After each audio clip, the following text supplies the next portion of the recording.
이 시각 주요 뉴스입니다. 오늘 성탄절을 맞아 전국 성당과 교회에서는 코로나 사태 이후 처음으로 참석 인원을 제한하지 않고 미사와 예배가 진행됩니다. 서울 명동거리를 비롯한 도심 번화가는 성탄 전야를 즐기기 위해 나들이 나온 시민들로 붐볐습니다. 호남과 충청 지역에 최고 60cm가 넘는 기록적 폭설로 빙판 사고와 시설물 피해가 잇따른 가운데 복구 작업도 본격화됐습니다. 강풍과 폭설로 끊겼던 제주공항 항공편 운항은 재개됐지만 일부 결항과 지연 등 차질이 이어졌습니다. 638조 7천억 원에 이르는 내년도 예산안이 간신히 국회 문턱을 넘었습니다. 하지만 이번에도 밀실협상 관행을 깨지 못한 채 지난 2014년 국회 선진화법 시행 이후 최장 지각 예산이라는 오명을 안았습니다. 이임재 전 용산경찰서장이 구속되면서 이태원 참사의 윗선 수사를 위한 동력이 확보됐습니다. 박희영 용산구청장에 대한 구속영장 실질 심사는 내일 진행될 예정입니다. 러시아가 크리스마스 전날에도 우크라이나 남부 헤르손에 무차별 포격을 가해 수십 명의 사상자가 발생했습니다. 헤르손 지역에서는 전날에도 러시아의 포격으로 5명이 숨진 것으로 전해지는 등 최근 러시아의 집중적인 공격을 받고 있습니다.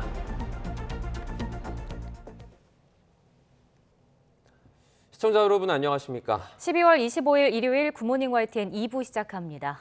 오늘 성탄절을 맞아 전국 성당과 교회에서 예수 그리스도의 탄생을 기념하는 미사와 예배가 열립니다.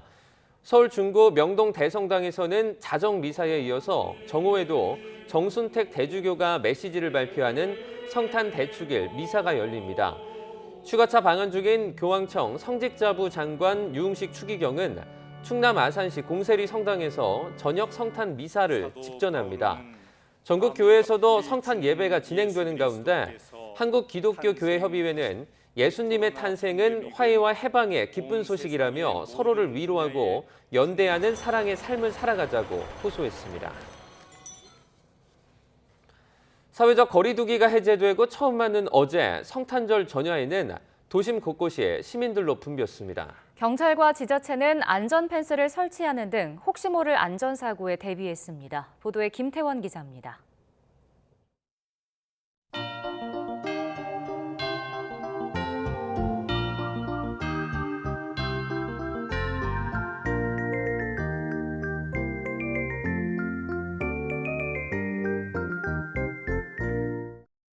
거리가 화려한 불빛으로 반짝입니다.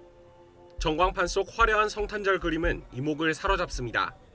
사회적 거리두기 없는 성탄 전야가 3년 만에 돌아왔습니다. 가족과 친구, 애인 손을 맞잡은 시민들. 오랜만에 느껴보는 크리스마스 분위기에 모두 한껏 들뜬 모습입니다. 크리스마스 이브라서 여자친구랑 또 명동에 트리도 보고 이제 명동 성당에 가서 사진도 같이 찍으려고 나왔습니다. 영하의 쌀쌀한 날씨에도 도심의 대표적인 관광 명소인 명동거리엔 나들이객들로 발 디딜 틈이 없는데요. 서울시는 성탄 전야 하루에만 이곳에 40만여 명이 몰릴 걸로 예측했습니다. 젊은이들의 대표 명소 홍대거리에도 추억을 쌓아러 온 시민들의 발길이 이어졌습니다. 반짝이는 트리 앞에서 기념사진을 찍으며 연말 분위기를 만끽합니다. 밥 먹고 사진도 찍고 카페도 가려고요. 카페에 가서 인생샷도 찍고 트리 앞에서 친구들과 더 좋은 추억을 만들 수 있어서 좋아요.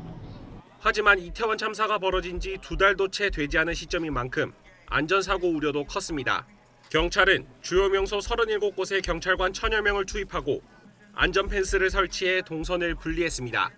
펜스가 있으니까 그래도 사람들이랑 부딪히는 것도 덜하고 빨리빨리 움직일 수 있는 것 같아요. 서울시는 보행장애물이 없는지 점검했고 명동거리가 있는 서울 중구는 안전요원 40명을 투입해 차량 이동을 통제했습니다. 명동거리 노점상 360여 곳은 시민들의 보행 공간을 확보하기 위해 하루 자체 휴업에 들어가며 안전한 성탄 전야 만들기에 힘을 보탰습니다. YTN 김태원입니다. 호남과 충청 지방을 중심으로 폭설이 내려 특히 농촌 지역의 피해는 물론 불편함도 컸습니다.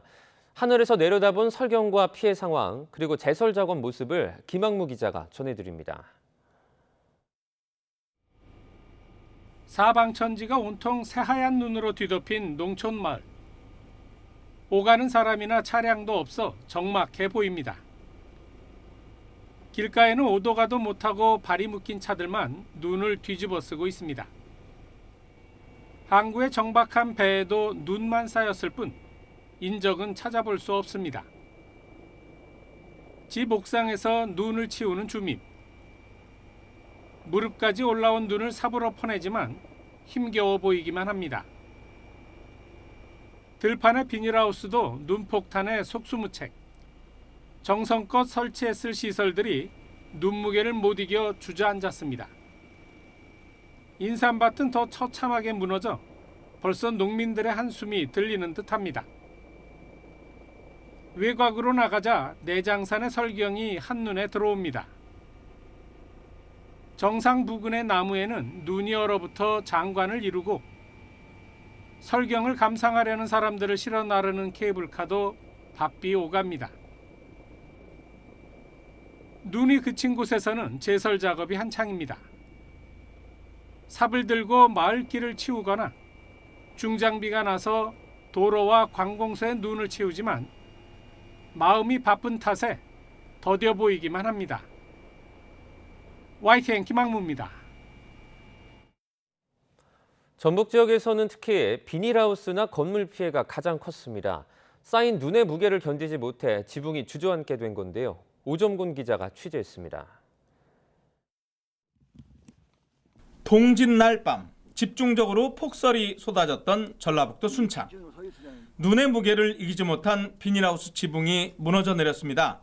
32mm 파이프 때문에 잘 무너지다는데 갑자기 눈이 많이 오는 관계로 이 중량을 못 이기고 무너져 버렸어요.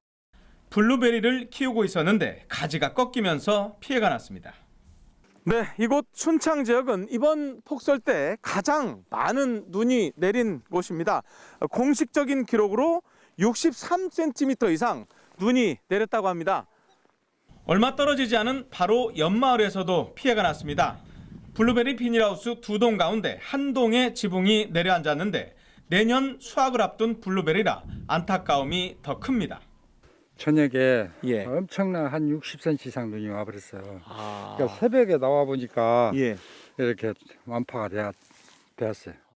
이렇게 비닐하우스가 주저앉거나 건물 지붕이 내려앉는 피해 사례는 전라북도 전체적으로는 50건 넘게 발생했습니다. 특히 순창과 임실, 정읍 지역에서 집중적으로 발생했습니다. 또한 폭설과 한파로 계량기가 터지는 사고도 50건 넘게 접수됐고 빙판길 낙상 사고도 잇따랐습니다. 폭설 때문에 사실상 마을이 고립돼서 동네 어르신들이 마을 회관에 모여서 며칠을 함께 지냈던 경우도 있었습니다. 주민들이 일체 어디 옆집이도 못 가고 회관에 또 나오셔서 모두 거기서 숙식을 하면서 3일 정도 고립된 상태고. 폭설이 그치자 지자체별로 중장비까지 동원한 본격적인 제설 작업이 시작됐습니다. 사람도 치우고 장비가 다 치우고 있는데 언제 이걸 다 치워야 될지 가까보기도 하고 좀 그러네요. 전라북도에 주둔하고 있는 35사단 군장병 350여 명도 제설 작업에 참여해서 폭설 여파 지우기에 나섰습니다. 하늘이 뚫린 듯 내리던 거센 눈발은 일단 지나갔습니다. 하지만 영하 10도를 넘나드는 한파가 계속되면서 이례적 서해안 폭설의 여파는 당분간 이어질 것으로 보입니다. YTN 오점곤입니다.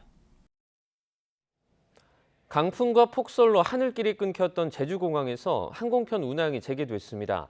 하지만 이착륙 지연 등 차질이 빚어지면서 여행객들의 불편이 이어졌습니다. 박정혁 기자의 보도입니다.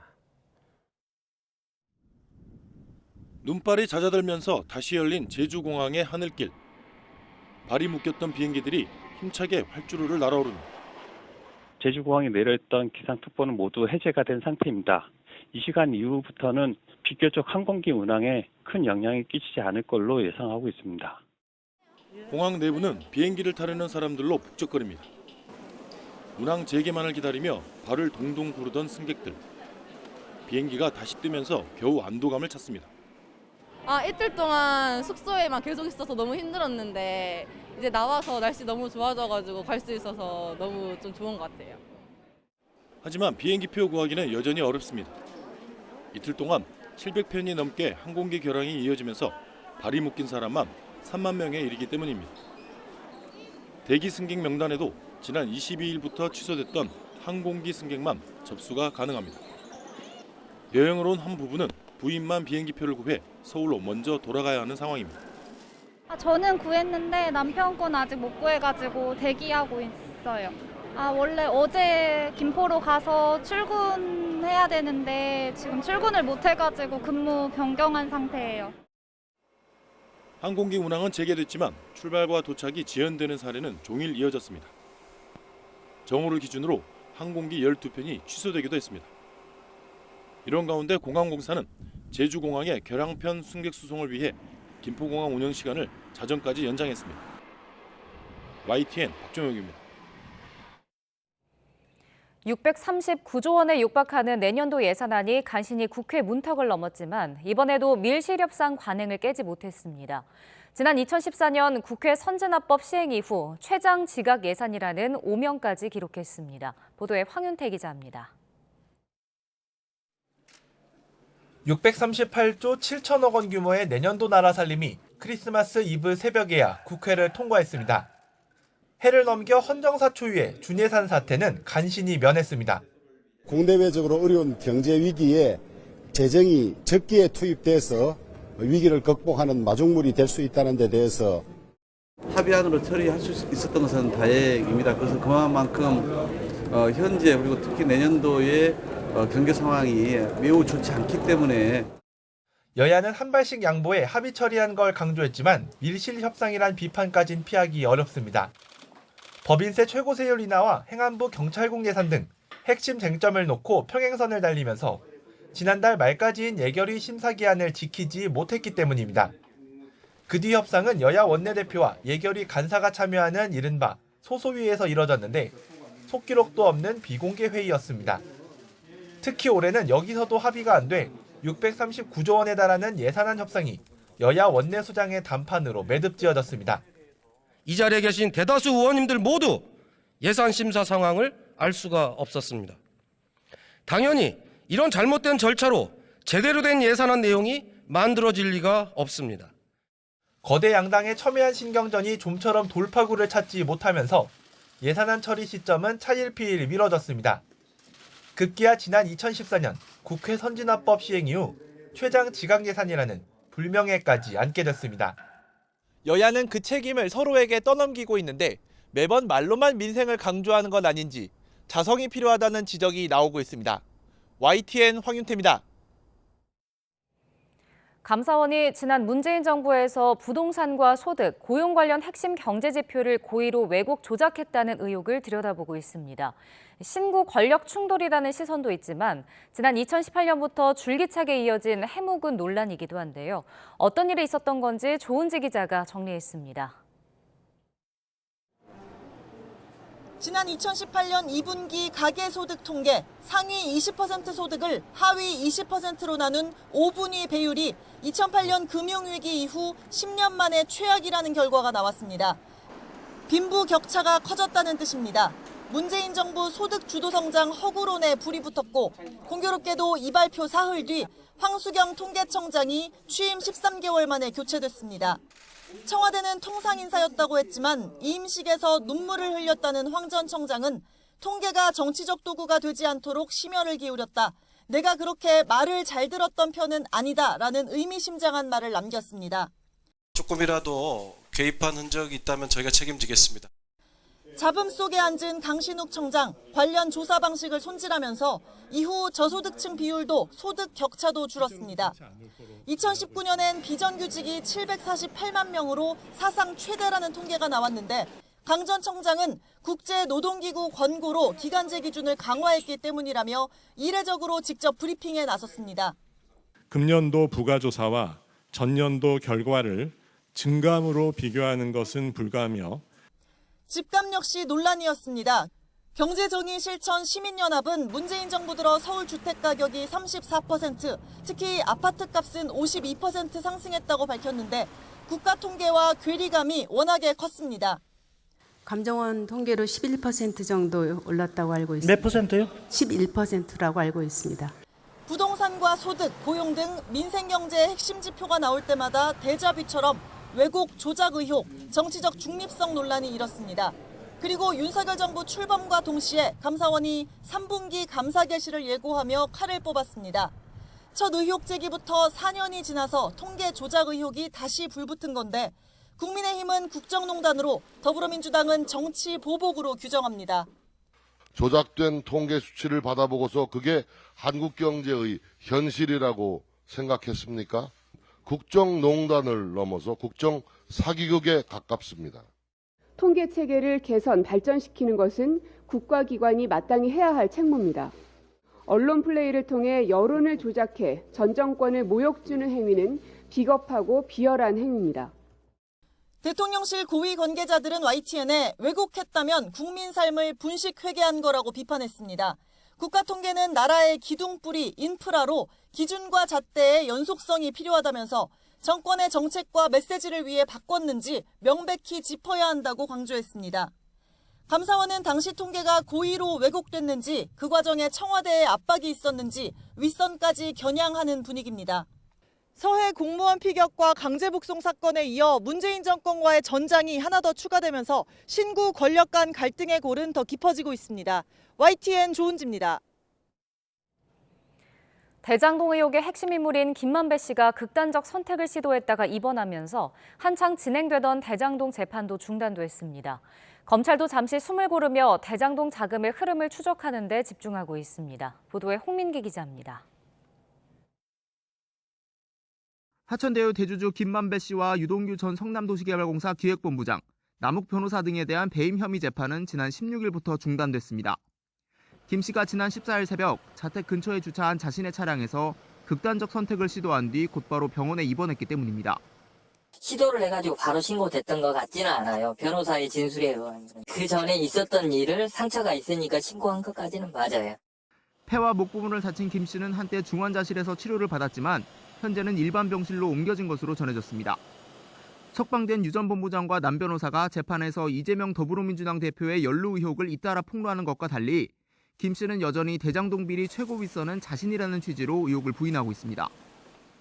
김 씨 측이 4주 동안 치료가 필요하다는 내용의 진단서를 재판부에 제출한 것으로 알려진 만큼 다음 재판은 다음 달 중순이 되어야 열릴 것으로 보입니다. 김 씨의 자해 소동 이후 검찰 수사도 잠시 숨고르기에 들어간 모양새입니다.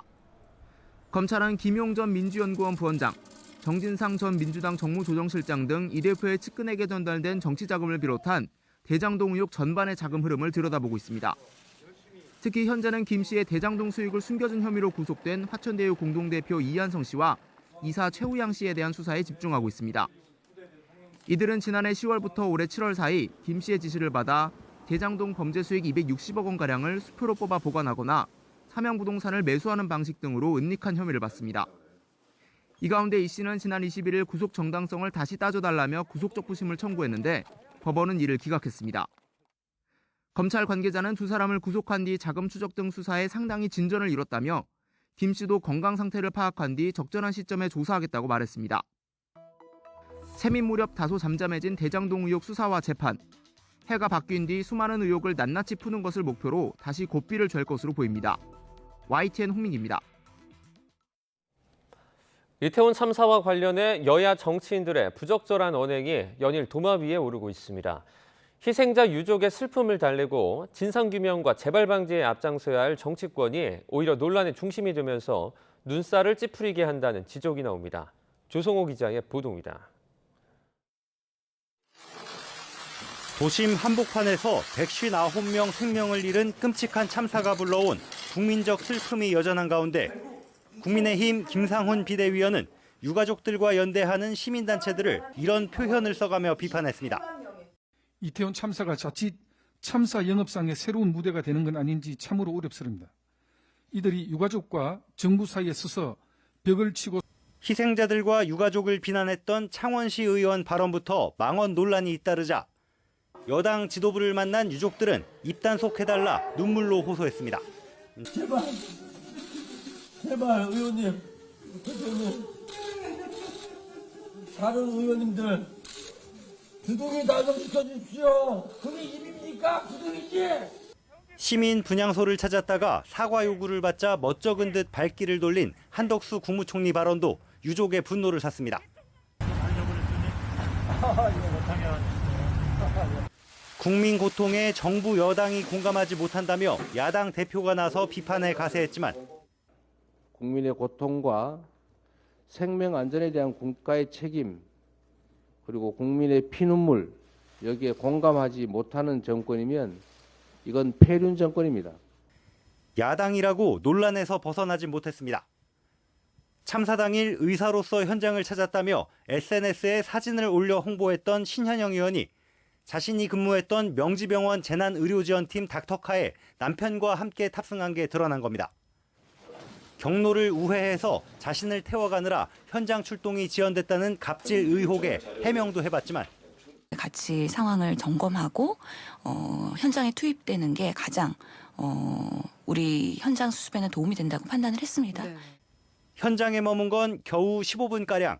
이후 보건복지부 장관 관용차를 타고 현장을 떠나 과잉 의전을 받았다는 비판까지 받자 국정조사 특위 위원직을 내려놨습니다. 하지만 신 의원이 국정조사를 받아야 한다. 국회 차원에서 징계해야 한다는 여당의 비난 공세는 끊이지 않습니다. 골든타임 4분을 외치던 의사 출신이 정치적 이득 앞에선 생명의 소중함은 없었습니다. 이게 진짜 폐륜입니다. 국민과 희생자 유족들의 요구에 여야가 어렵사리 국정조사에 첫삽을 떴지만 국민 눈높이와는 동떨어진 말과 행동은 참사 진상을 밝히고 재발 방지에 초석을 놓아야 할 정치에 대한 기대치를 한참 낮추게 합니다. YTN 조성호입니다. 이태원 참사를 수사하는 경찰청 특별수사본부가 영장 재신청 끝에 이임재 전 용산경찰서장의 구속을 끌어내면서 윗선을 향한 수사 동력을 확보하기도 했습니다.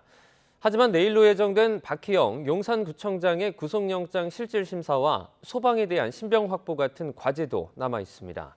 우철희 기자입니다.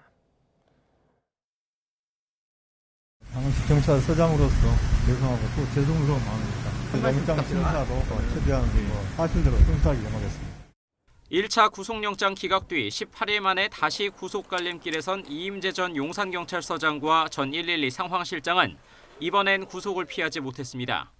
법원은 범죄를 저질렀다고 의심할 만한 상당한 이유와 함께 증거를 인멸할 염려가 있다고 구속 사유를 밝혔습니다. 첫 영장 기각 뒤 추가로 수집된 증거를 포함한 수사 기록상의 여러 증거와 신문 결과도 고려했다면서 경찰청 특별수사본부에 손을 들어줬습니다. 특수부는 참사 직후 현장에 도착한 것처럼 상황 보고서를 조작한 혐의를 추가하고 여러 증거를 보강하는 등 이전 서장의 신병을 확보하기 위해 사활을 걸었습니다. 참사 발생과 특수본 출범 50일이 훌쩍 지나도록 단 한 명의 직접 책임자도 구속하지 못하면서 수사 동력을 상실할 위기에 직면했기 때문입니다. 기사회생한 특수부는 이제 경찰 지휘부와 서울시 행정안전부 등 윗선의 책임 소재를 가리는 데 속도를 낼 전망입니다. 특히 윤희근 경찰청장과 오세훈 서울시장, 이상민 행안부 장관까지 수사를 뻗어나갈지와 추가 강제 수사 여부에도 관심이 집중됩니다. 특수부는 또 용산구청과 소방 관계자 신병 확보에도 주력하고 있습니다.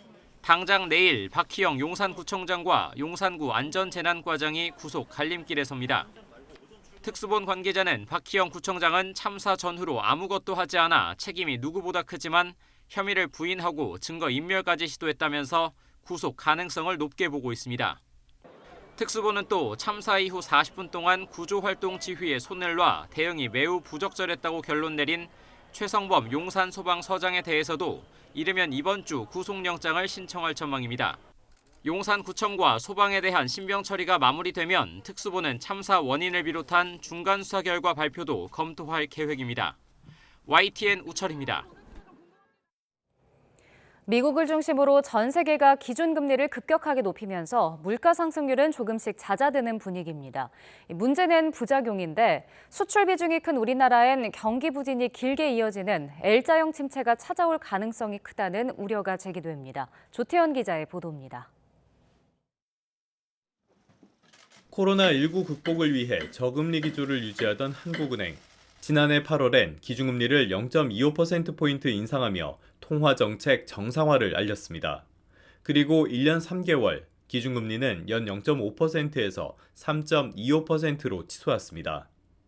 5% 수준의 높은 물가 오름세가 당분간 지속될 것으로 전망되는 만큼 물가 안정을 위한 정책 대응을 이어나갈 필요가 있다고 판단하였습니다. 기준금리를 빠르게 높인 가장 큰 이유는 역시 고물가입니다.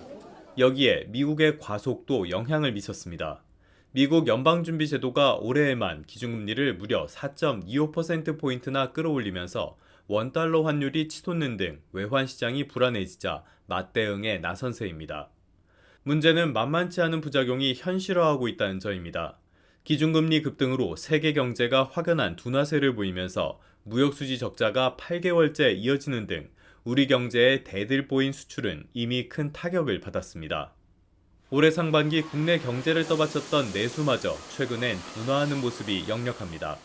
한국은행은 물론 정부도 경제 성장률 전망치를 1%대로 제시하는 등 내년 상황을 부정적으로 내다보고 있습니다. 글로벌 통화 긴축 등에 따른 금융시장 불확실성이 상존하는 가운데 부동산 위축 및 한계 기업 리스크 등에 대한 우려도 커지고 있습니다. 기준금리 인상이 지나치게 빨랐다는 점을 고려하면 단기간에 회복하긴 쉽지 않다는 평가가 지배적입니다. 내년 부진 이후 빠르게 회복세를 보이는 U자형 회복이 아닌 침체가 길게 이어지는 L자형 경기 상황이 유력하다는 뜻입니다. 최근에 제조업에서 급격한 생산성 저하, 서비스 산업에서 늘 낮은 생산성이기 때문에 아무리 이 생산성 회복이 요원한 상태에서 이렇게 빚을 많이 지고 있고 고용이 감축된다 그러면 다음에 되살아날 모멘텀을 찾기가 쉽지 않습니다. 미국이 한동안 높은 기준금리를 유지한다고 예고한 만큼 우리가 한 발 앞서 통화정책의 방향키를 완화로 바꾸기도 어려운 상황입니다. 기준금리를 낮추기도 그렇다고 더 올리기도 어려운 한국은행의 고심은 내년에 더욱 깊어질 것으로 보입니다. YTN 기태현입니다. 윤석열 정부의 핵심 청년 공약인 청년 도약 계좌가 내년 6월에 출시될 전망입니다. 금융위원회는 청년 도약 계좌 운영 예산 등을 포함한 2023년도 세출 예산 3조 8천억 원과 소관기금 지출 계획 34조 원이 확정됐다고 밝혔습니다. 청년 도약 계좌는 청년의 자산 형상을 지원하는 정책형 금융상품으로 내년 6월 상품 출시를 목표로 서민금융진흥원 출연 예산 3,678억 원이 확보됐습니다. 현재 새 들어 사는 집에 세금이 많이 밀려 있다면 보증금을 온전히 돌려받기 어려울 수 있습니다.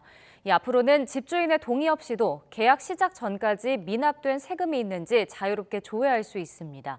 또 집이 경매에 넘어가더라도 일부 보증금은 세금보다 먼저 받을 수도 있게 됩니다. 보도에 김지선 기자입니다. 지난 3월 이후 경매 시장에 쏟아진 빌라왕 명의 부동산은 47건. 대부분 전세금을 돌려받지 못한 피해자들이 지푸라기 잡는 심정으로 신청했지만 집이 팔리더라도 온전히 돌려받기 어렵습니다. 상당수 집엔 종합부동산세 체납 등으로 압류가 걸려 있는데 해당 부동산에서 발생한 세금을 가장 먼저 갚아야 한다는 원칙 때문입니다. 집주인이 거액의 세금을 체납한 사실을 몰랐던 세입자들은 분통이 터집니다. 개인으로 집주인 명의를 바꾼다고 말씀을 하셨어요. 그래서 이 사람이 임대사업자를 하고 있는지도 전혀 몰랐어요.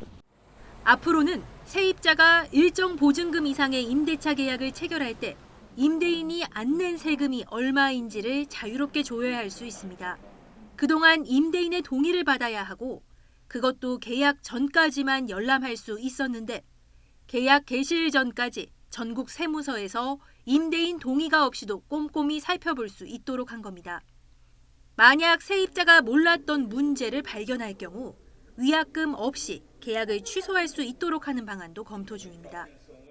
임차인 보호를 위하여 임대차 계약을 체결한 임차인의 경우 임대차 기간 시작일까지 임대인의 동의 없이도 임대인의 미납 국세 등을 열람할 수 있도록 규정하고 새 들어 살던 집이 경매에 넘어갔을 때 세금 우선 변제 원칙에 예외를 두는 법안도 국회 문턱을 넘었습니다. 확정 일자보다 늦게 부과된 세금보다는 임차 보증금을 먼저 돌려받을 수 있도록 배분 우선순위를 조정한 겁니다. 거액의 세금을 떠안고 이미 세입자가 있는 집을 사들인 경우에 세입자 보호도 강화했습니다. 바뀐 주인의 밀린 세금이 아무리 많아도 전 주인의 미납된 세금 범위 내에서만 보증금보다 우선 변제하도록 했습니다. 다만 종합부동산세는 포함되지 않아 집주인이 빌라왕처럼 수십억 원 종부세를 체납한 경우 피해를 구제받기는 어려울 거로 보입니다. YTN 김지선입니다. 이른바 고발사주 의혹으로 기소된 손준성 검사 재판에서 수사 과정에 관여했던 검찰 수사관의 증언이 나오며 또 다른 의혹이 불거졌습니다. 국민의힘 김웅 의원에 대한 무혐의 처분의 근거가 됐던 검찰 보고서가 허위로 작성됐다는 논란인데 공수처가 수사에 착수하며 고발사주 사건이 새로운 국면을 맞을지 관심입니다. 최민기 기자입니다. 손준성 검사가 범민주당 인사를 상대로 한 고발장과 실명 판결문 자료를 김웅 의원을 통해 당시 미래통합당 측에 전달했다는 의혹, 이른바 고발사주 사건의 첫 공판은 지난 10월 열렸습니다.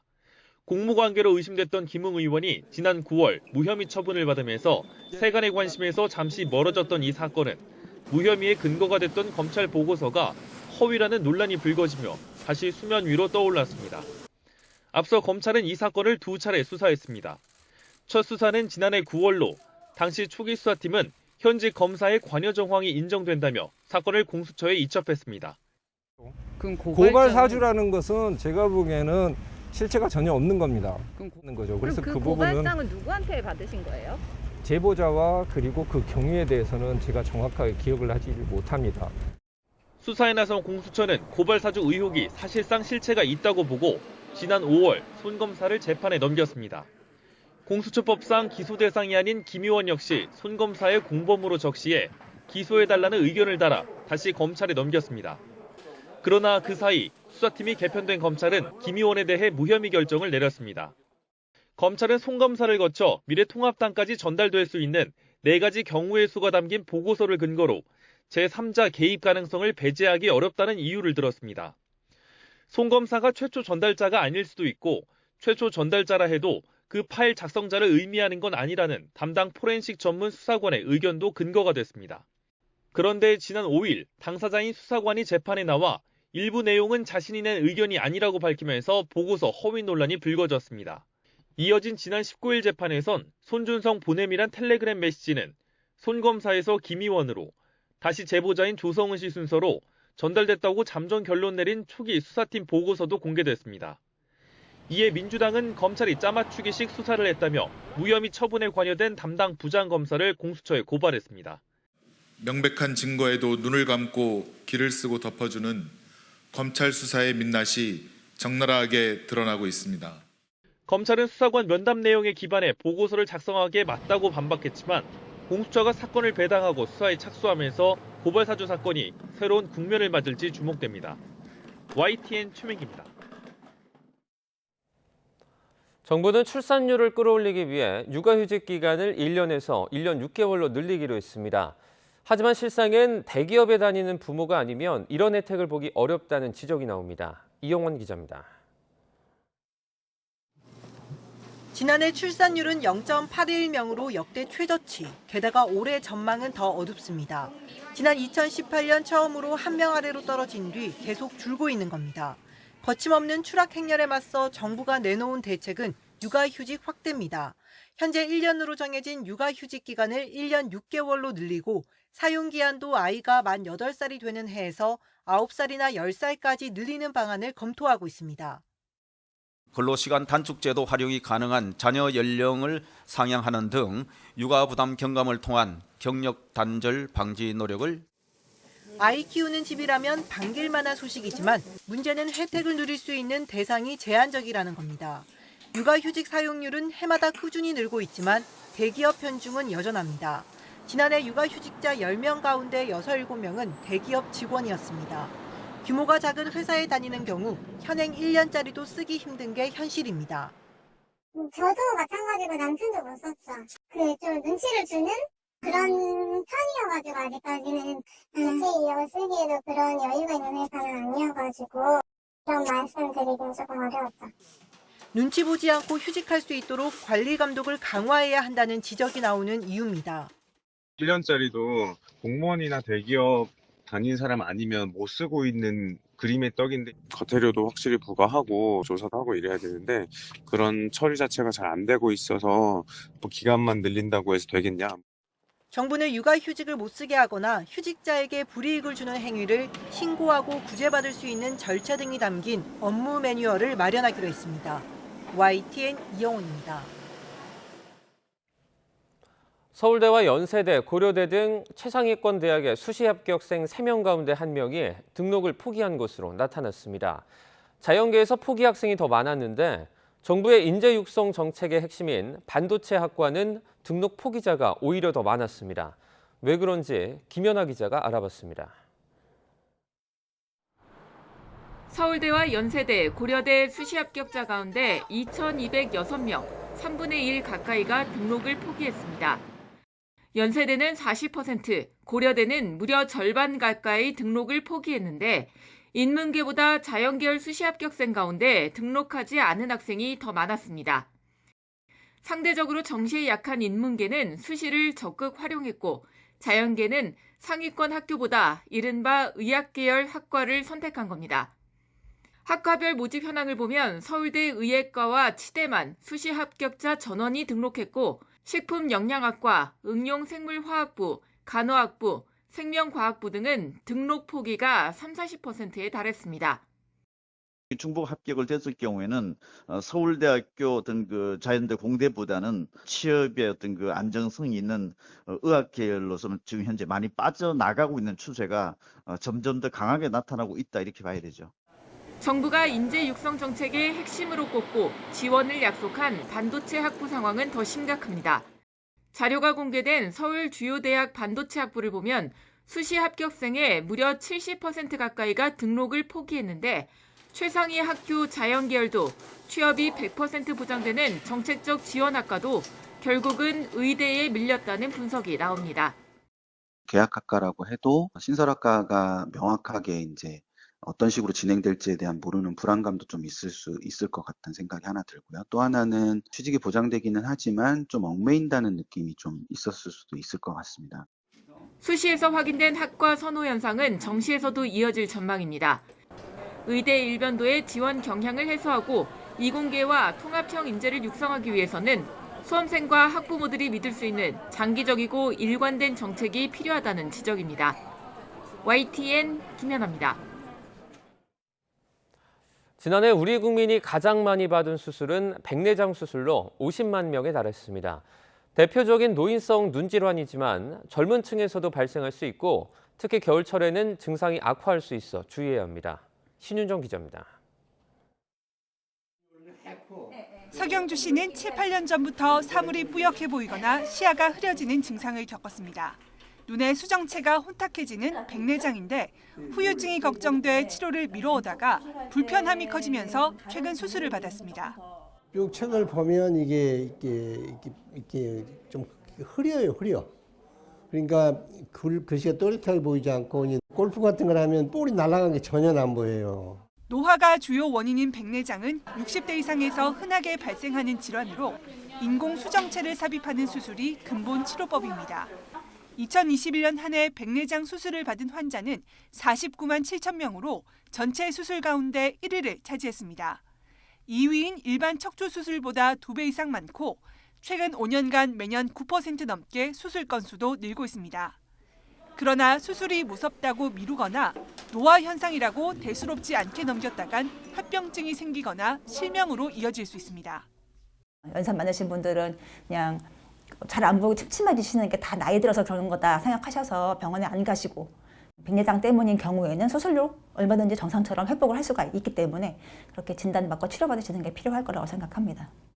최근에는 젊은 층에서도 당뇨병 증가나 스테로이드 안약 사용 등이 원인이 돼 백내장이 생기는 경우가 있어 안과 정기검진을 통해 조기에 발견하는 게 필요합니다.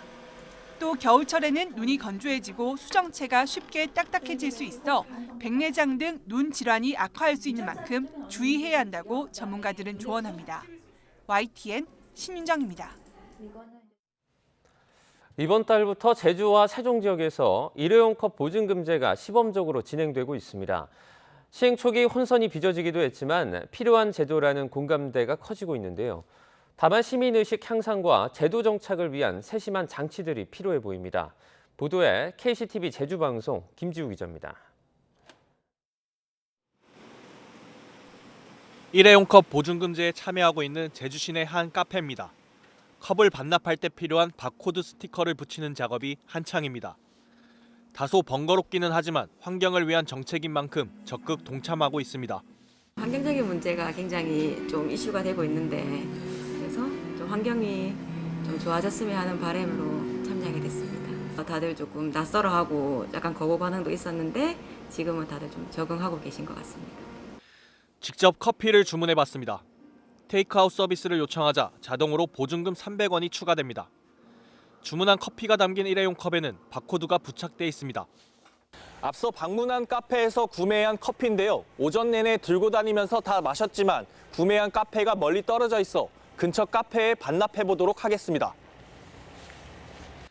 자원순환 보증금 획과 컵에 있는 바코드를 반납기에 인식시키자 보증금이 들어옵니다. 서로 다른 카페이지만 반납이 가능한 겁니다. 제도 시행 초기 같은 브랜드끼리만 반납이 가능했지만 지금은 가맹점들의 요청에 따라 교차 반납이 이뤄지고 있습니다. 또 재활용 도움센터와 주민센터 등 36곳의 공공반납처가 운영돼 초기 실효성 논란이 조금씩 해소되고 있는 모습입니다. 일회용 컵 보증금제가 시행되고 있는 지역은 제주와 세종. 환경오염과 자원 낭비 문제가 심각해지고 있는 만큼 전국적으로 확대해야 한다는 목소리도 커지고 있습니다. 전국에 시행되어야 되는 것이 법에서 규정을 하고 있기 때문에 지금 환경부가 시행하고 있는 제주와 세종 지역에 국한할 것이 아니라 조속하게 전국 시행을 하는 것이 굉장히 중요하고 다만 전국적으로 매장 수가 100개 이상인 프랜차이즈만 보증금제에 참여하도록 하면서 불거진 형평성 문제는 해결해야 될 과제입니다. 이에 제주도는 참여 매장에 대한 지원을 검토하는 등 제도 확대를 위한 방안을 찾고 있습니다. 일부 프랜차이즈 매장에만 제도가 적용돼서 형평성이 부족하다는 지적과 컵 반납이나 보증금 환급 업무가 부담된다는 지적이 있었습니다. 이를 좀 해소하기 위해서 제주도 전체 일회용 컵을 사용하는 매장에 대해서 제도를 제주도에서 지역 특성을 고려해서 대상을 조정할 수 있도록 환경부의 제도 개선을 요청한 상태고요. 필요성에 대한 공감대에도 혼선이 빚어졌던 만큼 제도 정착을 위한 지속적인 방안이 필요해 보입니다. KCTV 뉴스 김지우입니다. 어젯밤 경기 성남시 분당구에서 상수도관이 터지면서 인근 도로가 물에 잠겼습니다. 건조한 날씨 속에 곳곳에서 화재도 잇따랐습니다. 밤사이 사건 사고 소식 이준엽 기자입니다.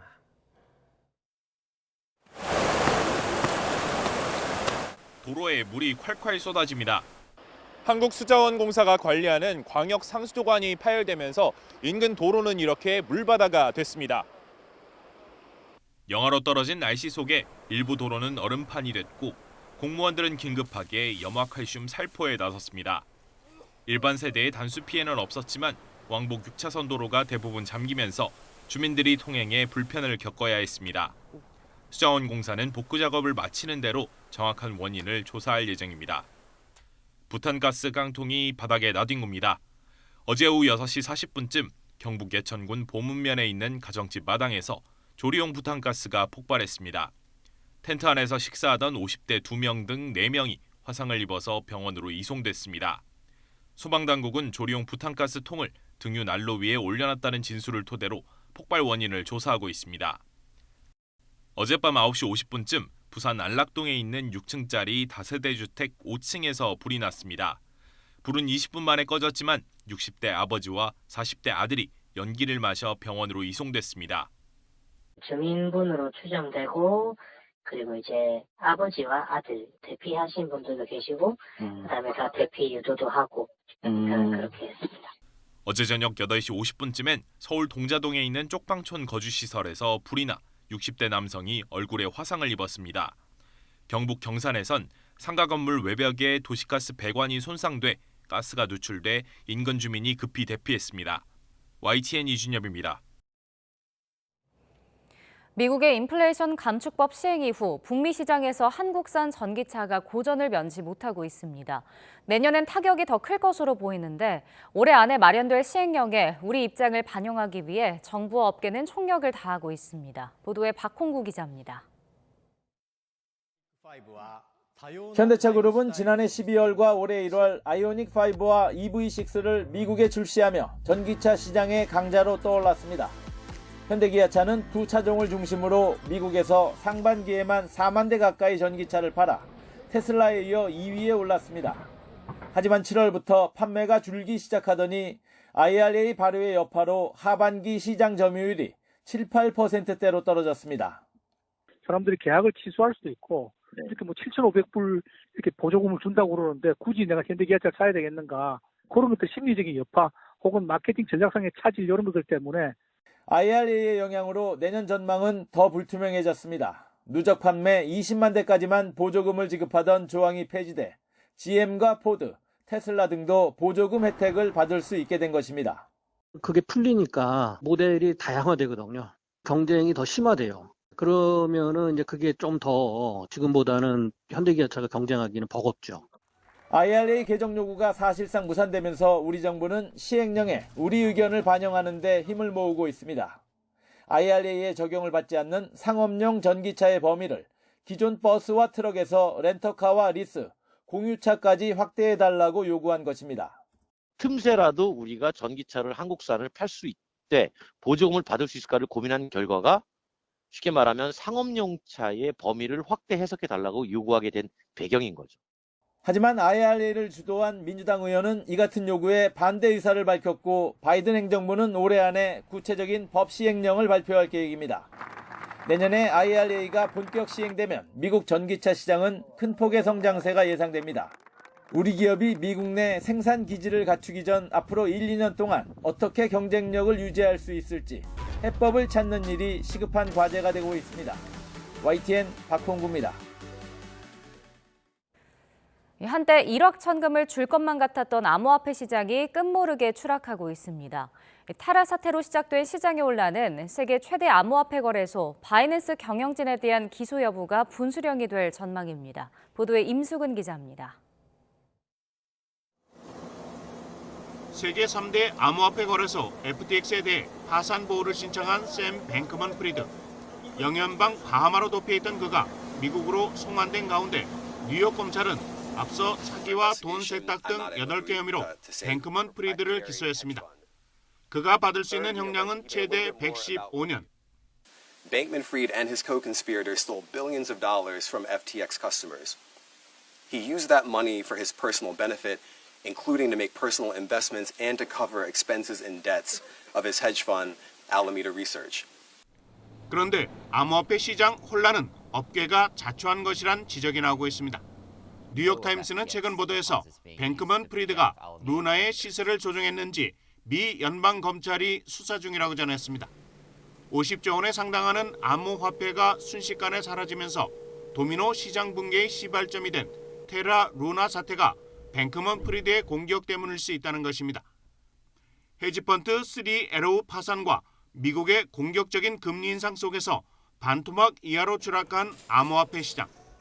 This is not going to be the last bankruptcy, the last insolvency in the crypto ecosystem. Unfortunately, other companies are likely going to be impacted by the collapse of FTX and broader market conditions right now. 이제 초점은 최대 암호화폐 거래소 바이낸스의 향방에 쏠려 있습니다. 미 언론들은 바이낸스의 매출과 보유 현금 등 기업 정보가 투명하지 않다며 비판적인 목소리를 내고 있습니다. 이런 가운데 2018년부터 바이낸스의 창업자 자오 창펑에 대해 수사 중인 미국 검찰이 그에 대한 기소 여부를 저울질하고 있다고 로이터 통신이 전했습니다. 혐의는 돈 세탁과 불법 송금 혐의, 침체에 빠진 암호화폐 시장이 바이낸스 수사라는 대형 악재를 버텨내고 재기할 수 있을지 주목되고 있습니다. YTN 임수근입니다. 독일 프랑크푸르트에서 코로나19 사태 이후 처음으로 마스크 없는 크리스마스 장터가 열렸습니다. 러시아발 에너지난과 물가 상승 여파가 장터에도 미쳤지만 어려운 상황에도 시민들은 따뜻함을 나누며 연말 분위기를 즐겼습니다. 김은경 리포터가 현장 모습을 카메라에 담았습니다.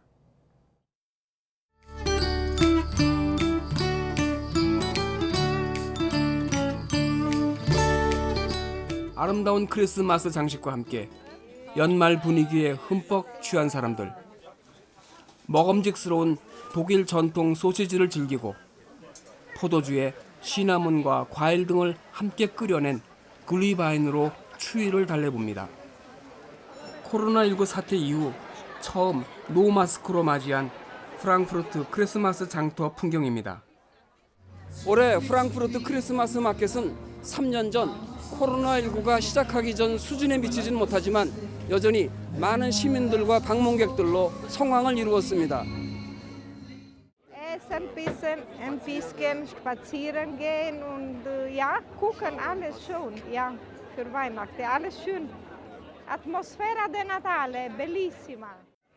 크리스마스 때가 되니까 그 연말 느낌 약간 느끼려고 약간 다 같이 그냥 친구들하고 좀 바람 쐬러 놀러 왔습니다.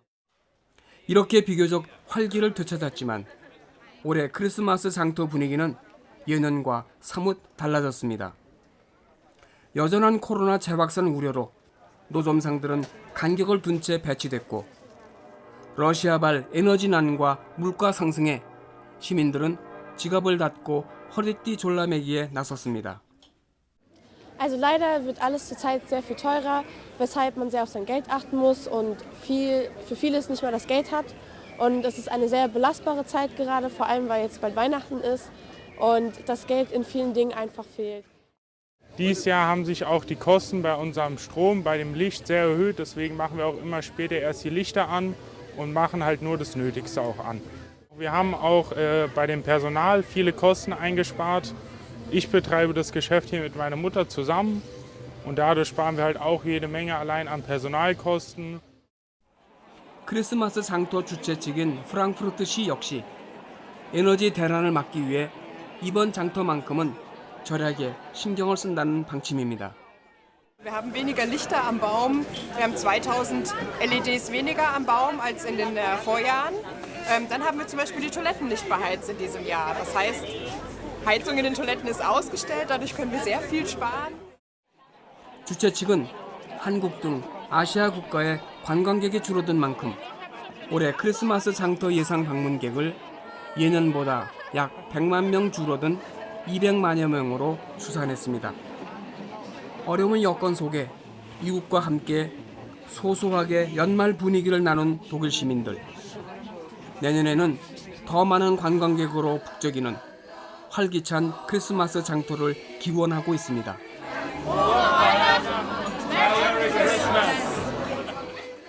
독일 프랑크푸르트에서 YTN 월드 김은경입니다.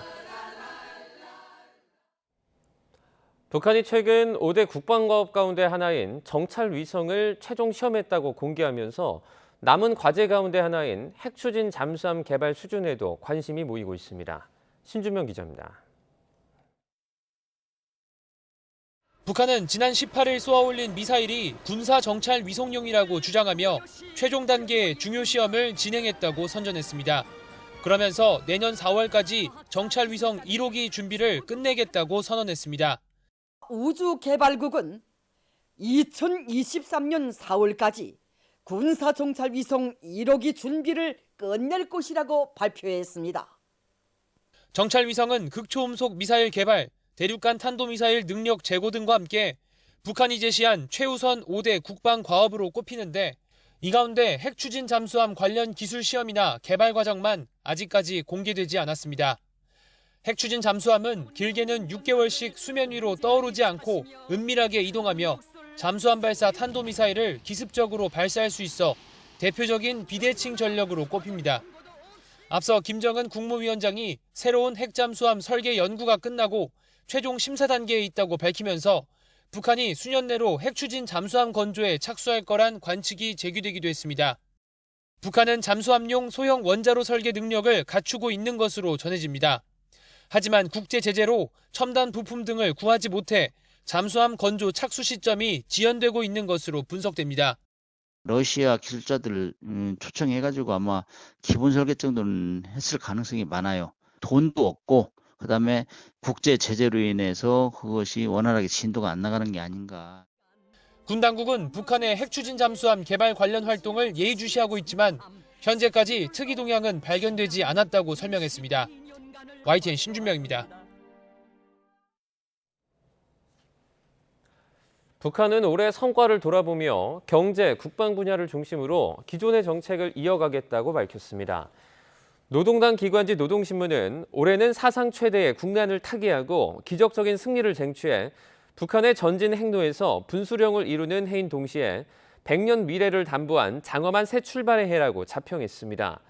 이어 자위적 국방건설 방향은 사회주의 건설의 전면적인 발전을 위한 환경을 담보하는 유일무이한 길이라며 제국주의 침략 무력에 비해서 북한의 확고한 군사적 우세는 필수 불가결의 요구라고 주장했습니다. 개전 300일이 넘은 우크라이나는 크리스마스에도 잠깐의 평화조차 허용되지 않았습니다. 일부 우크라이나 병사들이 조촐하게 예수의 탄생을 기렸지만 헤르손에는 러시아의 무차별 폭격이 쏟아졌습니다. 보도에 이상순 기자입니다. 크리스마스 이브를 맞은 우크라이나 하르키우의 최전선에 크리스마스 사절단이 방문했습니다. 군목과 하르키우 극장의 배우들입니다.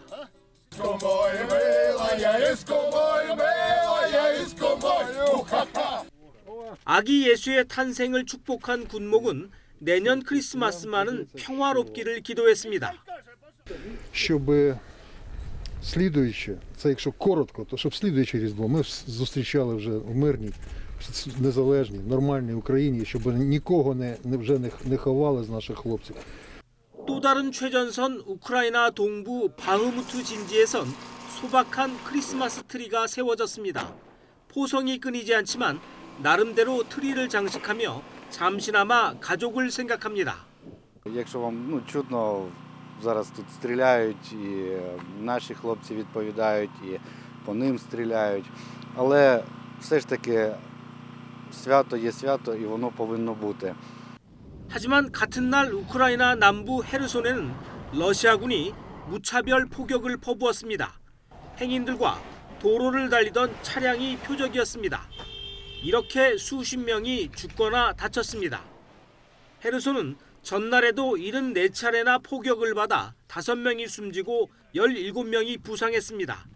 젤렌스키 우크라이나 대통령은 자신의 소셜미디어 계정에 헤르손에서 불타는 차량과 거리의 시신, 파괴된 건물 사진을 올린 뒤 이것이 헤르손에서 실제 삶의 모습이라고 밝혔습니다.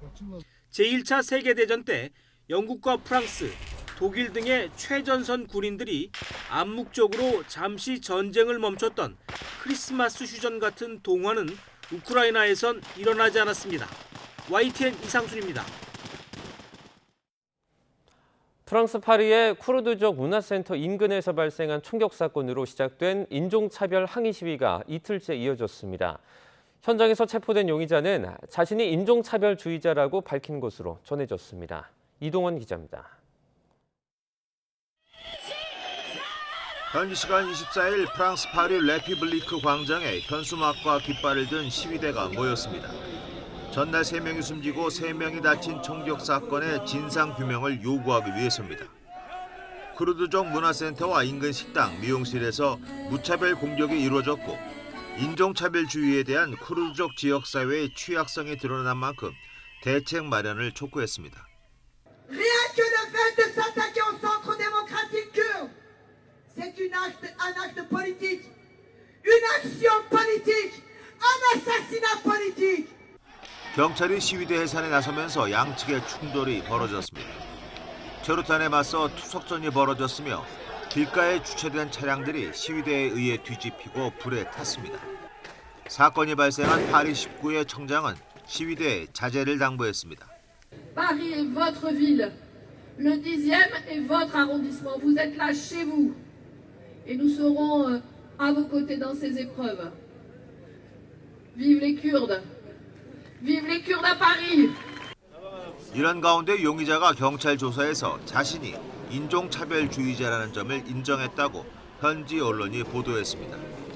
쿠르드족을 목표로 했으며 자신이 몇 명을 죽였는지 반문했다고 전했습니다. 69살 백인 남성인 용의자는 철도 기관사로 일하다 은퇴한 뒤 지난해 12월 이주민 텐트에서 흉기를 휘둘러 수감됐다가 최근 보석으로 풀려났습니다. YTN 이동원입니다. 케냐산 커피는 그 특유의 향과 맛으로 찾는 분이 많습니다. 그러나 아프리카를 대표하는 케냐산 커피가 지금 지구온난화로 고사 위기를 맞고 있습니다. 이승훈 기자의 보도입니다. 케냐 중부의 구릉지를 푸른 빛의 아라비카 커피가 뒤덮고 있습니다. 그런데 자세히 보면 잎은 빨갛게 타들었고 한창 수확할 때인데 채 꽃도 피우지 못하고 말라 죽은 것마저 군데군데 보입니다. 케냐에 휘몰아친 지독한 가뭄 때문입니다. Kwa sababu ya climate change, kahawa tulipata shida nyingi. Unajua kahawa, jua ikiwaka sana inapata magonjwa, inamwaga matawi, mbegu hasiku expand, na wakati baridi iliingia. 이곳의 커피가 제맛을 내려면 강렬한 햇빛은 꼭 필요합니다. 그런데 필요 이상으로 너무 오래 계속됐습니다. 거기에 뿌리와 줄기를 적실 비마저 적었습니다. 그러다 보니 커피콩은 면역을 잃어갔고 그걸 돕겠다고 농부가 밤새워 뿌린 농약은 오히려 병을 더 키웠습니다. 결국 식물은 자연의 섭리대로 자신을 지키기 위해 서둘러 열매를 맺는 걸 선택했고 그 결과 열매는 늘어났지만 케냐 커피의 자랑인 고품질의 원두를 찾긴 힘들어졌습니다. Haswa ya mwezi wa tano ile ilikuwa inakuja hapa ilikuwa mingi yake ilikuwa light, haikuwa ile ngirendi mzuri juu ilikuwa imeafektiwa na ile njuu ya Januari Februari. 케냐 커피의 세계 시장 점유율은 채 1%가 되지 않습니다. 그런 후발주자가 국가가 나서서 커피의 생산과 유통을 관리하자 아프리카를 대표하는 고급 커피가 됐고 또 그러면서 매연굴뚝 찾기 힘든 케냐를 대표하는 수출 상품이 됐습니다. 하지만 얄궂은 지구 온난화는 그 작은 희망마저 시샘내고 있습니다. YTN 이승훈입니다. 한국과 베트남이 수교한 지 꼭 30년이 됐습니다. 서로 닮은 역사를 가진 두 나라 관계는 그동안 놀라울 수준으로 발전했는데요. 냉엄한 국제 정세 속에 양국은 더욱 밀접한 협력을 통해 새로운 도약을 함께 꿈꾸고 있습니다. 베트남 하노이에서 김종욱 기자입니다.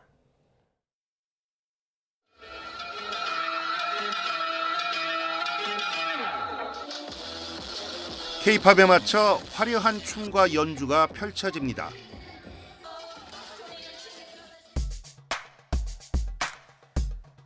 다양한 한국 음식을 파는 가게엔 긴 줄이 이어지고 한복의 아름다움도 체험할 수 있습니다.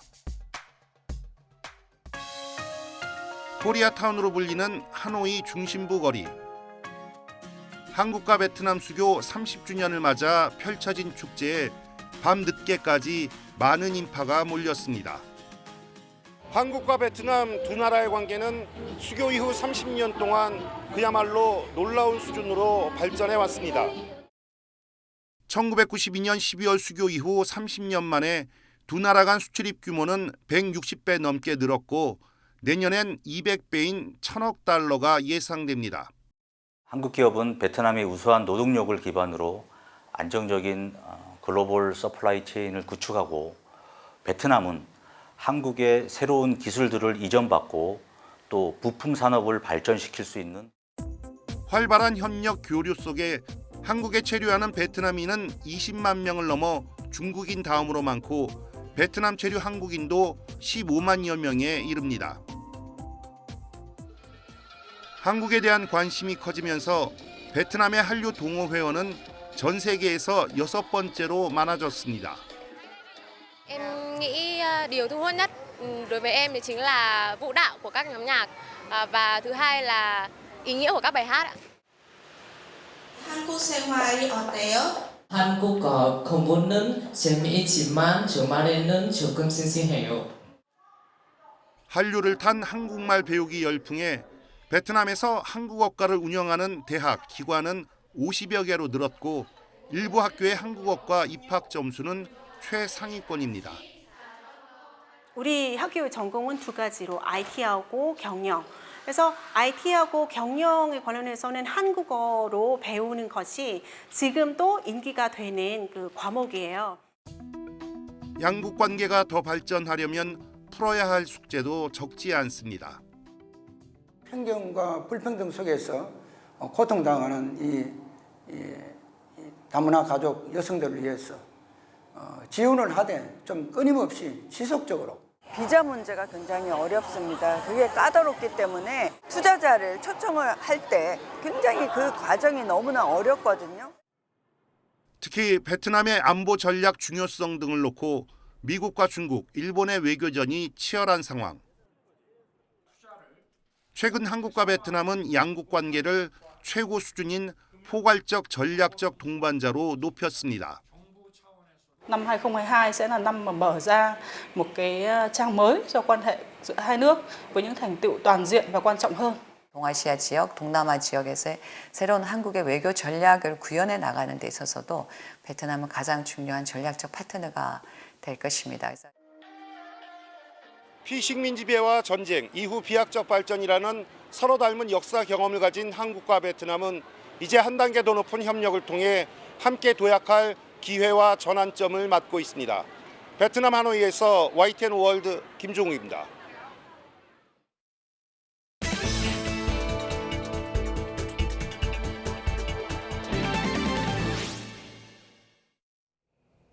전 세계적으로 우주 산업이 민간 주도로 바뀌면서 또 하나의 트렌드가 형성되고 있습니다. 소형 발사체 시장이 급성장하고 있는데요. 우주 인터넷과 초고속 통신망 구축 등을 위해 소형 위성 발사가 늘어나면서 이를 쏘아 올릴 소형 발사체가 새로운 비즈니스로 자리 잡는 모양새입니다. 보도에 양회영 기자입니다.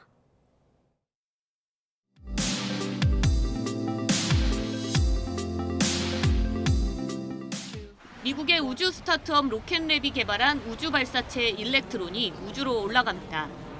일렉트론은 길이 17m, 무게 10.5톤의 2단 소형 발사체로 150kg까지 지구적 궤도에 올릴 수 있습니다.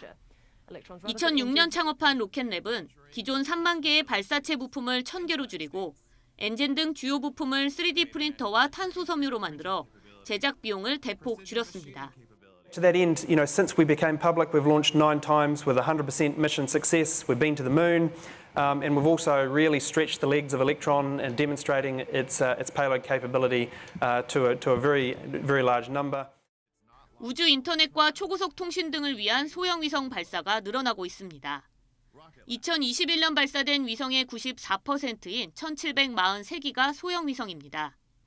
2021년부터 2030년까지 발사될 소형 위성은 약 14,000기로 이전 10년 대비 5배 가까이로 늘어날 전망입니다. 문제는 소형 위성 발사 수요는 늘고 있지만 전 세계 발사 업체가 10곳 정도뿐이어서 수요를 감당하기 어렵다는 것입니다. 대부분 대형 발사체를 사용해 한 번에 수십 개의 위성을 싣고 갈 수 있지만 발사 여건이 충족되기까지 1, 2년을 기다려야 하는 불편함이 있습니다. 하지만 소형 발사체는 원하는 장소와 시기에 비교적 손쉽게 위성 발사가 가능하다는 장점이 있습니다. 그러면 요즘에 소형 발사체 같은 경우에는 일종의 택시라고 저희가 비교를 해볼 수 있어요. 상대적으로 쉽게 만들어서 제작해서 원하는 시점에 이렇게 순식간에 이렇게 올릴 수 있는 그런 장점이 있다라고 생각해 볼 수 있을 것 같아요. 우리나라도 소형 발사체 개발이 진행 중입니다. 국내 우주 스타트업 이노스페이스는 하이브리드 엔진을 적용한 소형 발사체를 독자 개발해 시험 발사를 앞두고 있습니다. 또 다른 국내 우주 스타트업인 페리지 에어로스페이스도 재사용이 가능한 액체 엔진이 적용된 2단 발사체 블루웨일 1을 개발 중입니다. 새로운 리그가 펼쳐지는 우주 택배 경쟁에 전 세계 우주 기업의 관심이 쏠리고 있습니다. YTN 사이언스 양회영입니다. 지난 5월 개방 이후 청와대를 찾은 관람객이 270만 명을 넘어섰는데요. 연말을 앞두고 해방 전 청와대 인근에서 활약했던 이상과 윤동주 등 작가 4명의 문학 세계를 조망해보는 특별전이 청와대에서 열렸습니다. 보도에 이교준 기자입니다.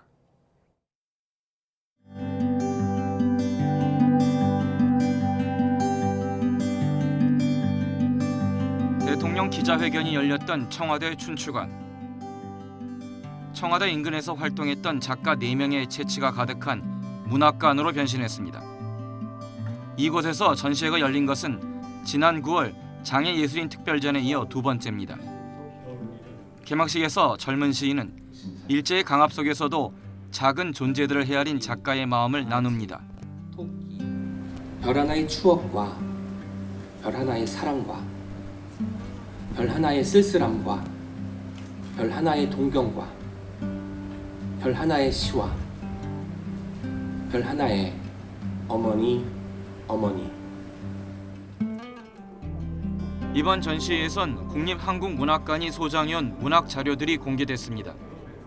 염상섭의 대표작 만세전 초판본과 개정판을 비롯해 윤동재의 하늘과 바람과 별가시 초판본 등 희귀 자료가 다수 포함됐습니다. 우정이 깊었던 이상가 박태원, 김소은 작가가 함께 찍은 흑백 사진도 처음으로 공개됐습니다. 문학의 힘으로 혹독한 시대를 견뎌낸 작가의 고뇌와 연대를 엿볼 수 있습니다. 참 힘있는 언어를 구사해서 문학을 남겼던 대표적인 문인을 모심으로써 언어가 얼마나 강렬한 힘으로 고통을 건너오는가, 그리고 살아남는가, 이것을 좀 보여주고 싶었어요. 이번 특별전은 작가의 유족들에게도 각별한 의미로 와닿았습니다. 이제 저희 외할아버지는 많은 그 교과서에서도 현재 나오고 있어서 더 많은 관심을 좀 가져주셨으면 해요. 연말을 맞아 열린 이번 특별 전시회는 문학이 우리 삶을 비추듯 한 해를 되돌아보며 희망찬 새해를 바라는 염원도 담겨 있습니다. YTN 이교준입니다. 연극계를 대표하는 원로 배우 가운데 한 명인 신구 씨가 왕성한 무대 활동을 이어가고 있습니다. 지난 가을 연극 두 교황에 이어 올겨울에는 새로운 작품에 도전합니다. 신웅진 기자가 만났습니다. 1970년대 개관해 이제는 낡아버린 영화관을 배경으로 창업주인 아버지와 물려받은 극장을 문 닫는 아들, 그리고 이를 지켜보는 손자. 3대의 이야기를 그린 넓은 하늘의 무지개를 보면 내 마음은 춤춘답니다. 출연진 가운데 최고참인 신구 배우는 영화관의 초대 주인 역할을 맡았습니다. 바쁜 물결 속에서 놓치는 것들이 많을 것 같아요. 소중한 것들을. 그런 현실에서 이 변하지 않는 아름다움을 찾는 그런 연극인 것 같습니다. 신구 배우는 얼마 전인 10월 말까지 연극 두 교황의 주연을 맡는 등 변함없는 무대 열정을 과시하고 있습니다. 1936년생으로 우리 나이로는 87살. 앞으로 석 달간 계속 무대에 서서 연기를 해야 하는데 젊은 배우들에게도 쉽지 않은 일입니다. 한동안 건강 이상으로 몸이 불편했지만 지금은 괜찮다고 전했습니다. 불편하긴 했었어요. 근데 무사히 끝냈고 바로 그 섭외가 와서 내가 이 연극을 참을 수 있을 것 같아서, 진행시킬 수 있을 것 같아서 참석을 했습니다. 쉼 없이 계속 무대에 오르는 이유를 묻자 담담하게 답합니다. 하고 싶으니까 하죠. YTN 신웅진입니다. 내년 7월부터 총급여 7천만 원 이하 근로자는 영화 관람료도 소득공제를 받을 수 있습니다. 문화체육관광부는 조세특례 제한법 개정안이 국회에서 통과됨에 따라 내년 7월부터 문화비 소득공제에 영화 관람료도 포함된다고 밝혔습니다.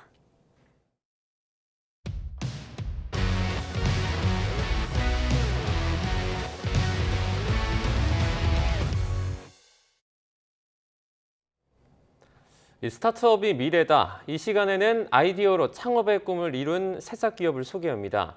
물의 오염 상태를 60초 만에 확인해 마셔도 되는지 알려준다면 수질 개선에 큰 도움이 될 텐데요. 한 스타트업 업체가 모든 물질이 갖는 고유의 파장을 분석해 성분을 파악하는 분광 기술을 활용한 측정기를 개발했는데 활용도가 무한합니다. 차효정 기자가 전해드립니다. 한 손 크기만한 수질 측정기입니다. 소량의 물을 담았더니 연동해도 스마트폰에 오염된 물이라고 뜹니다. 판별에 걸린 시간은 단 60초. 국내 한 스타트업이 개발했습니다. 빛의 원리를 이용했습니다. 물이든 공기든 모든 물질에 빛을 쏘면 고유의 파장이 나타나는데 이를 분석해 세균 함유량을 확인하는 방식입니다. 휴대용 수질 측정기는 개발도상국 수질 개선에 도움을 주고 있습니다. 사실 빛을 활용한 분석은 신기술은 아닙니다. 핵심은 누구나 쉽게 사용할 수 있도록 만들었다는 겁니다. 분석이라고 하는 영역을 일상으로 갖고 오고 싶다는 취지에서 만든 회사인데요. 어떤 분석 기술을 쓸까라고 고민하던 와중에 분광학이라는 것을 알게 됐고 신호 처리 방식을 사용해서 성능을 개선시킨 것이 저희가 크기를 소형화하는 데 가장 큰 도움이 되었었습니다. 활용 분야는 무한합니다. 대기 중 미세먼지 농도 측정도 가능합니다. 분유나 화장품의 유해물질 여부도 몇 분 만에 파악할 수 있습니다. 나사나 연구소에서만 활용되던 이 기술이 이 기업을 통해서 대중화되어서 일반 사람들도 활용할 수 있는 기술이 되었는데요. 지금은 공공기관이나 기업에 납품하지만 최종 목표는 일반 소비자입니다. 구글이나 네이버로 쉽게 검색하는 것처럼 커피 속 카페인 함유량이나 우유의 지방 함유량, 개인 피부 상태까지 즉석에서 손쉽게 분석하는 시대가 곧 올 거라고 업체는 자신합니다. YTN 차유정입니다. 겨울철 대표 영양 간식의 하나가 바로 꽃감입니다. 올해는 감 작황도 좋고 날씨도 좋아서 곶감 생산이 순조롭다고 하는데요. 경남 산청의 곶감 말리는 현장을 박종혁 기자가 소개합니다. 껍질을 잘 깎아 주렁주렁 매달아 말리는 곶감. 주황빛 빛깔이 탐스럽습니다. 자연 바람에 수분이 절로 빠지고 추운 겨울 날씨에 얼고 녹기를 반복하며 당도가 올라갑니다. 80% 정도 말리는 작업이 완성된 곶감은 송편을 빚듯이 손으로 도는 모양으로 만듭니다. 곶감 만들기는 대부분 수작업, 하나하나에 정성이 들어갑니다. 지리산 천안봉에서 골바람이 쫙 내려옵니다. 내려오니까 아침에는 얼었다, 점심에는 녹았다 하면서 곶감의 당도가 자연적으로 높아져가지고 아주 쫄깃쫄깃한 식감을 자랑하고 있습니다. 올해 곶감용 감은 전국적으로 20% 이상 수확이 늘었습니다. 10월 초부터 건조 작업을 시작하는데 날씨도 좋아 순조롭게 이어졌습니다. 가격은 지난해와 비슷한 수준에 형성되고 있습니다. 가격은 전년도 대차 기준 했을 경우에 5만 원 전후 해가지고 올해도 그 가격을 유지하고 현재 시세는 전년도하고 비슷한 시세를 유지하고 있는 그런. 오는 29일부터 나흘 동안 지리산 곶감 축제가 산청군 일원에서 열립니다.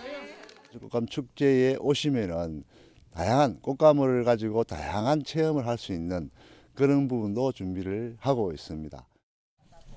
비타민C가 풍부하고 쫄깃해 겨울철 영양 간식으로 인기 있는 곶감 경매는 이듬해 1월 중순까지 이어집니다.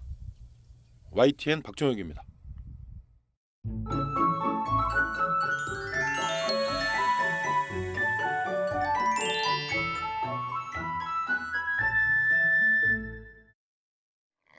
성탄절인 오늘 외출하실 때 옷차림 든든히 해주셔야겠습니다. 어제보단 기온이 조금 오르긴 했지만 여전히 추운데요. 대부분 지방에 한파특보 이어지는 가운데 현재 서울 기온 영하 9.5도, 체감온도는 영하 13도까지 내려가 있고요. 대전은 영하 10.7도 보이고 있습니다.